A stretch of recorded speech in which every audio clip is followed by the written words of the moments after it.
নিজের জন্মদিনের পায়েস নিজেই বানালাম। 8ই আগস্ট আমার জন্মদিন হলেও যেহেতু আগস্ট মাস শেষ হতে চললো, মা বলল আজকে তোকে পায়েস বানিয়ে দিই। আমি বললাম না, আজকে আমিই পায়েসটা বানাই।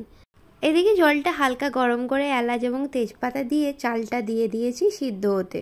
এদিকে দুধটা জাল দিতে বসিয়েছি এবং চালটা অর্ধেক সেদ্ধ হওয়ার পরে দুধটা এতে দিয়ে দেব। দুধটা দিয়ে হাতা দিয়ে বারংবার নাড়াতে থাকো যাতে নিচে না লেগে যায়। আর দিয়ে দিচ্ছি এরকম 1 বাটি মতো চিনি, তোমরা চাইলে আরও একটু দিতে পারো, আমি এখানে একটু কম করেই দিয়েছিলাম। তোমাদের সাথে কথা বলতে বলতে একদম সহজ পদ্ধতিতে তৈরি হয়ে গেল পায়েস।